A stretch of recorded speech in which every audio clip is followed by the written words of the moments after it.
Have you ever wondered why you feel the way you do? Maybe you're feeling anxious or down or depressed or irritated or whatever it is. And sometimes you're even wondering to yourself, what's wrong with me? Why am I feeling these feelings that I'm feeling? And what if we've misunderstood our feelings? What if even some of the feelings we wish we didn't have aren't the problem we think they are? What if they're actually trying to help us? So in this video, we're going to look at what feelings really are, where they come from, and what they may be trying to tell us. And at the end of this, I'll give you one very simple way to begin putting this understanding into practice in a practical way, I hope, in a very practical way. So let me start with the question, though. If you ask people, where do your feelings come from? If you just went out there and asked people on the street or people you know, where do your feelings come from? What do you think they'd say? And I'll ask you the same question. Where do your feelings come from? Where do you think they come from? And that's an important question because understanding where our feelings come from and what they're actually telling us can change the way we understand ourselves and our mental health. There's a quote that says, all feelings derive and come alive, whether positive or negative, from the power of thought. Oh, what? So a question for you. How can we know what we're thinking? You can know in any moment what you're thinking through your feelings. Our feelings come from our thoughts. Our thoughts create our feelings. Amazing. And it's really that simple. And I sometimes think of thought and feeling as two sides of the same coin. You can't really separate them. At least I can't, and I don't think we can. So I say it this way to myself. If I'm thinking it, I'm feeling it. If I'm feeling it, I'm thinking it. So if I'm feeling sad, I'm having sad thoughts. If I'm feeling mad, I'm having mad thoughts. If I'm feeling anxious, you know where I'm headed here, I'm having anxious thoughts. If I feel insecure, I have fill in the blank, right? Insecure thoughts. If I feel stressed, I'm having stressful thoughts.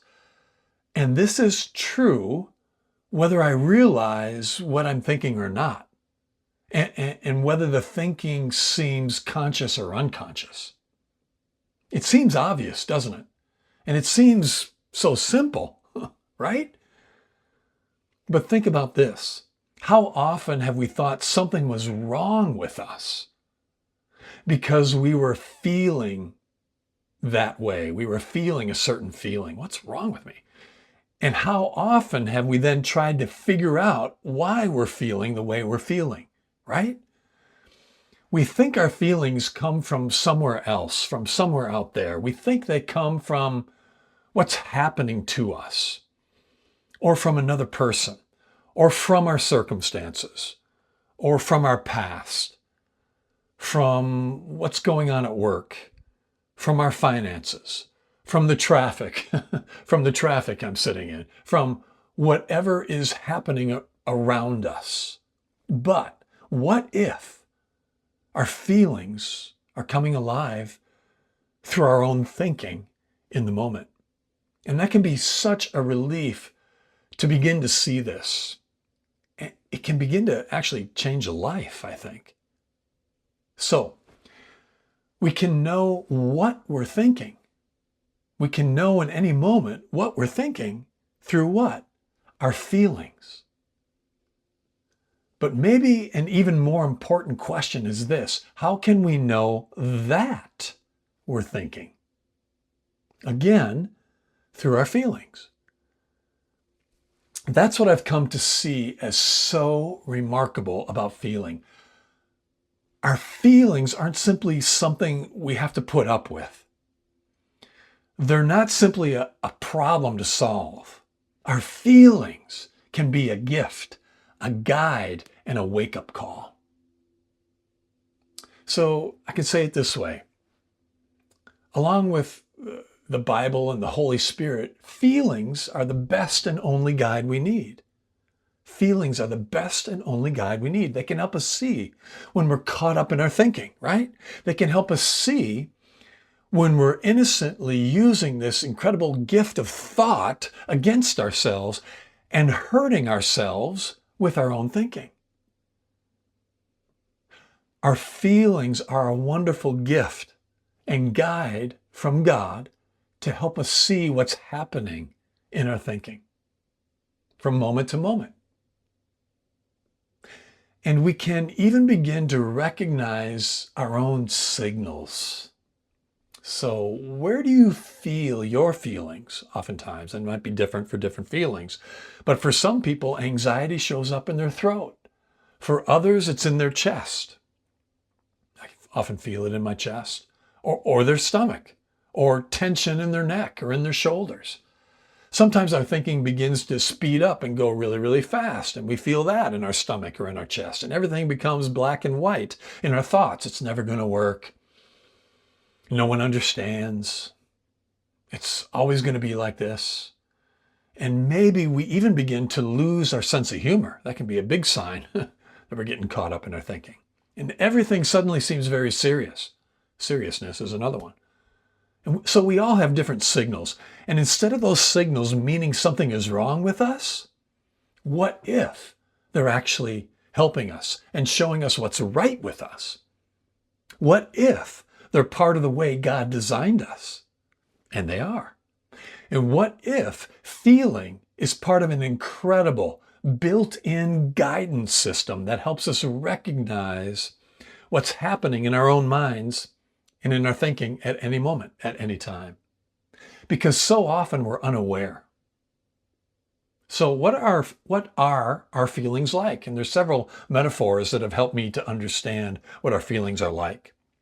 Maybe our feelings are a little like the engine light on our car. We've owned so many old cars over the years, and I've had that engine light come on plenty of times. In fact, with the car now, it's kind of on constantly. But what is the light there to do?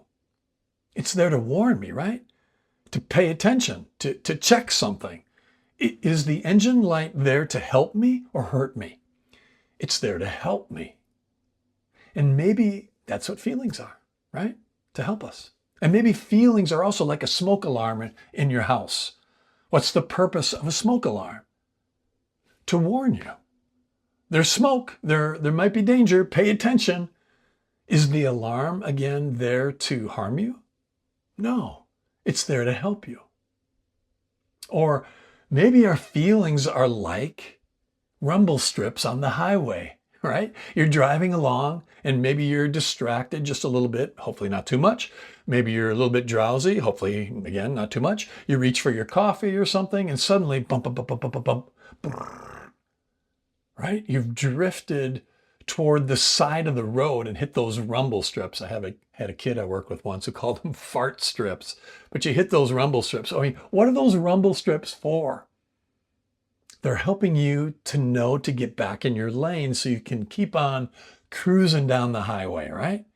They're not there to hurt you or to aggravate you or frustrate you. They're there to help you. And another metaphor I really like is a flare. And Rob Cook, a 3 Principles teacher, has talked about feelings being like a flare. Think about soldiers doing military maneuvers at night. Someone shoots a flare into the sky so they can see what's around them, right? But before the flare goes up, before he shoots it, someone yells, I think this is right and accurate, flare. Why do they yell flare? Not to look at the flare, because the point isn't to stare at the flare. The point is to let the flare illuminate what's around them so they can see where they are. Know where they are, see where they are.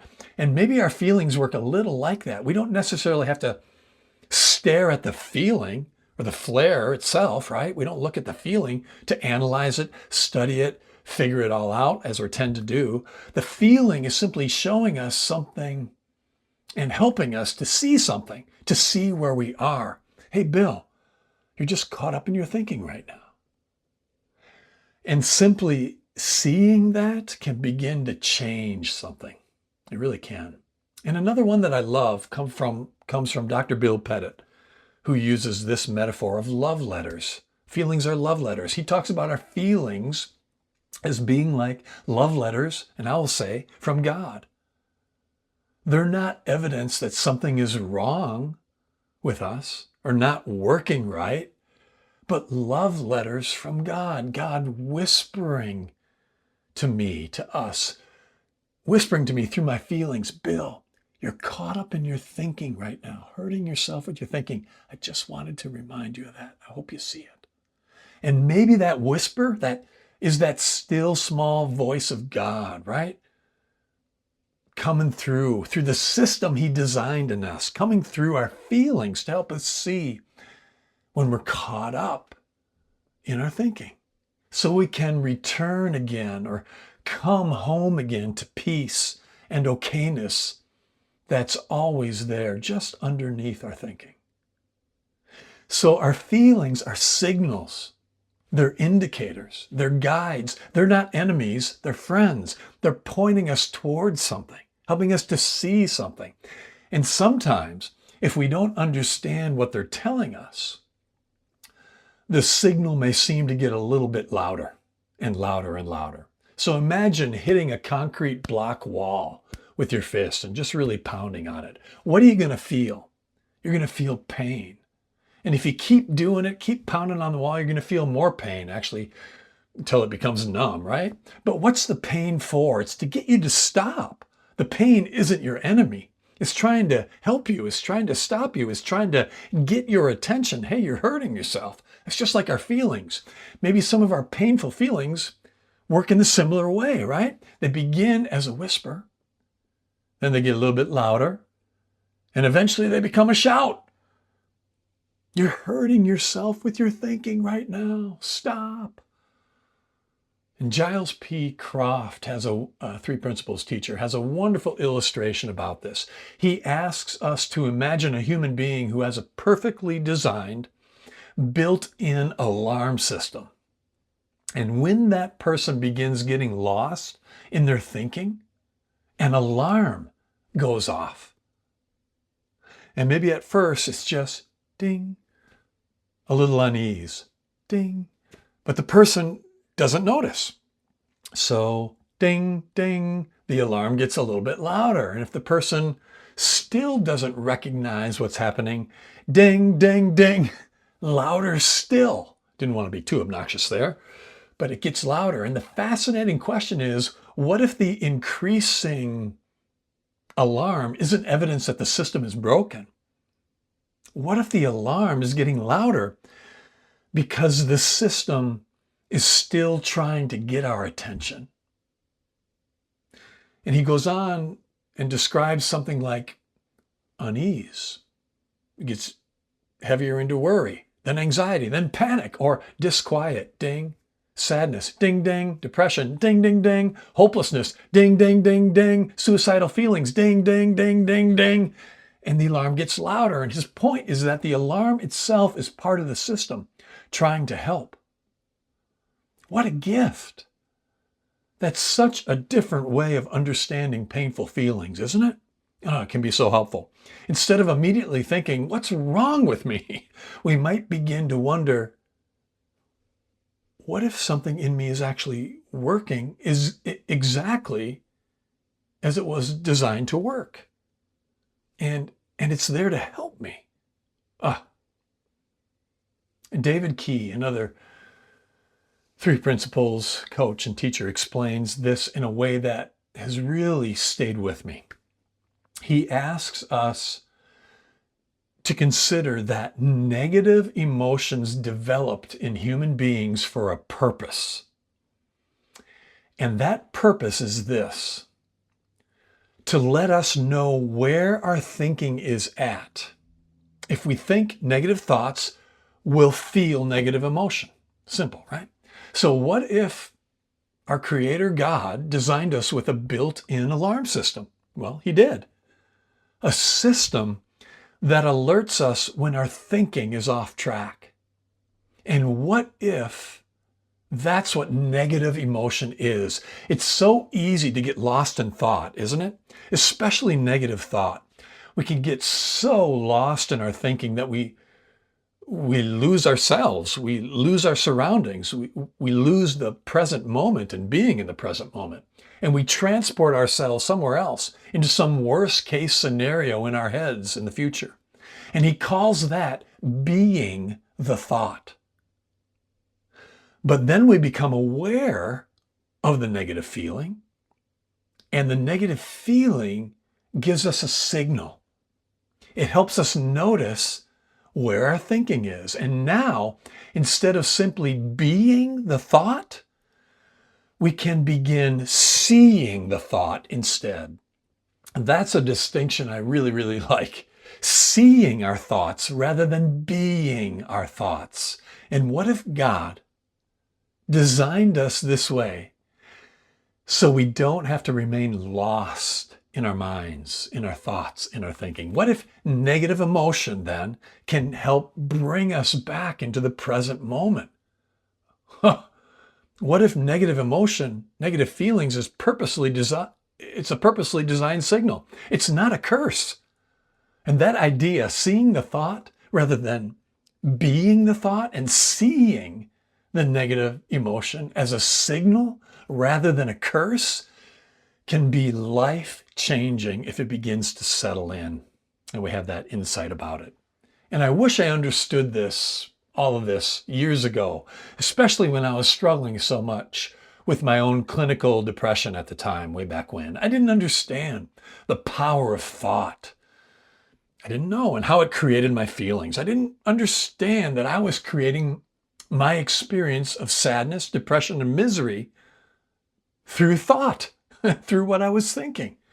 And I've learned, and studies have shown, that just 3 minutes of negative thinking begins to change our biochemistry, the chemical soup within us that we live in. 3 minutes. So think about it.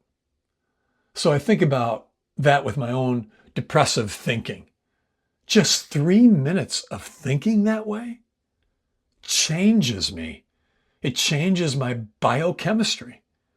So what about 3 minutes? What about 3 hours? What about thinking that way 3 days, day after day after day? I didn't know I was doing it to myself, but I was, and my depression was increasing.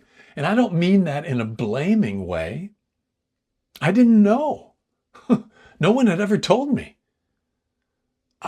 I didn't know my feelings could be God's love letter trying to help me see where my thinking was and then be able to come back home to center, to peace. I didn't know that. I wish somebody had told me that, but they didn't know either. And so instead, I thought my feelings meant something was irreparably broken or damaged or wrong or flawed in me. That's what it felt like. Something was wrong with me. And maybe you felt that way too. And yet, what I've come to see is that even in that darkness that I was feeling, the system was still working, and it was working perfectly. I just didn't understand how it worked. There can be so much innocent and needless suffering that we put ourselves through that's created by our own thoughts and experienced then through our feelings. And we suffer so. And all along, perhaps our feelings, I think they are just trying to point us back home, back toward ourselves, back toward God, back toward the peace that's still there beneath all that thinking. It's right there. But why does it feel so real then? Now that's an obvious question. If feelings are coming alive through thought, why do our thoughts and feelings feel so incredibly real? Why does anxiety feel real? Or sadness? Why does sadness feel real? Why does fear feel real? Why does depression feel real? Because we don't merely think our thoughts, we experience them. We feel them through consciousness. Big word, I know, but through consciousness.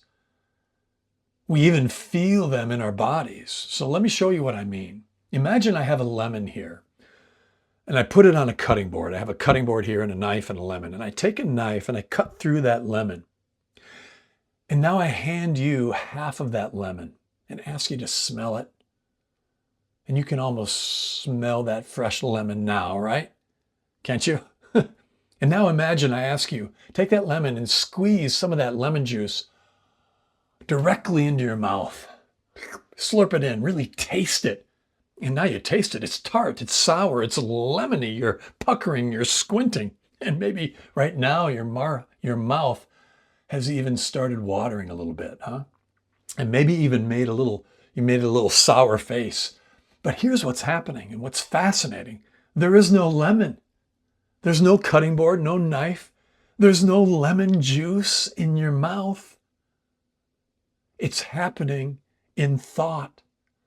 And yet you may have, and I guess you have, as I did, you may have actually felt it in your body. The saliva increased, you're swallowing more, as if you could almost taste it, right?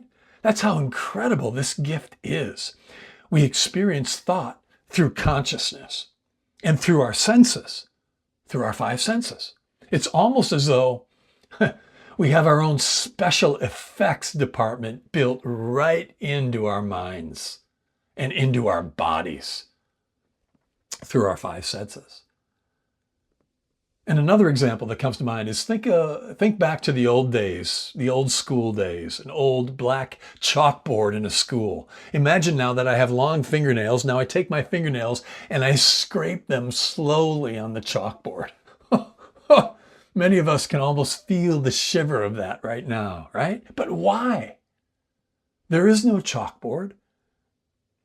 It's thought, making it feel real in our bodies. Or imagine this one, a young child sliding down a staircase, maybe yourself as a young child, with a nice, smooth wooden banister to slide down. How fun. But now, imagine that instead of a smooth wood banister, that railing now turns into a sharp razor blade or knife as you slide down. I mean, ooh, ouch, yikes. I don't even want to think about that. Sorry for the unpleasant thought. But do you get it? We feel the thought in our bodies, don't we? Right? And think about watching a scary movie. You're sitting safely in a movie theater, but you're watching a scary movie. You're watching Jaws, and you know the shark is coming, and you hear dun dum dun dum dun dun dun dun dun dun dun dun dun dun dun dun dun. And your heart starts beating faster, your stomach tightens, you're safe in the movie theater, but all that stuff starts happening. You feel afraid. Why? There's no shark. There's no shark beneath your seat. Nothing is actually happening to you, but something is happening in you, right? You're experiencing thought and you're thinking. And because we feel our thinking so vividly, it's very easy to assume if it feels this real, it must be true. It must be true because I'm feeling this way and my feelings feel so real. But here's something that's been very helpful for me to see, and I hope for you too. Our feelings are not for verification, but for information. The feeling isn't necessarily verifying that what I'm thinking is true or that something is wrong with me or my life. No, it's giving me information about my thinking and letting me know what I'm experiencing in this moment is my thought, is my thinking. So feeling something deeply doesn't necessarily mean the stories or thoughts attached to that feeling are true. I mean, what a relief just to know that. It means we're having an incredibly real experience of thought. And that's how it works. And maybe understanding that changes the way we begin to relate to our feelings. Yeah? So where do your feelings come from, right? That's where we started. Where do our feelings come from? And maybe now, I hope, we're beginning to see them a little bit differently, right? My feelings come from my thinking. My thoughts, my thinking. Thought creates feeling. My feelings let me know what's happening in my thinking. They're not necessarily evidence that something is wrong. They're part of God's remarkable design, a gift, a guide, a love letter. Yeah? And even painful feelings may be trying to help me see something. Yeah? So, what do we do with all of this? Maybe for now, there's nothing we necessarily have to do. There's just something to see. And here it is. Notice. Just notice. Elsie Spittle said, just notice. Stop doing. The job is done. So just notice your feelings as you move through your day and simply notice the connection between your feeling and the thinking you're thinking. That's making you experience your experience in that moment. And you don't have to fix anything right now. Just begin to notice. It's the first step, I think. And in part 2, we'll take this one step further. All right? So what to do when you notice those feelings come, especially the painful ones? What should we do? What do you do? Do we fix them? Do we fight them? Do we analyze them? Try to get rid of them? No. But we can learn to have all of our feelings without our feelings having us. Do you feel that? That's where we'll go next. And so I hope to see you there in the next video. Until then, remember, even when it doesn't feel like it or seem to be true, you're more than okay in every way. Thanks for watching, and I hope to see you in the next video.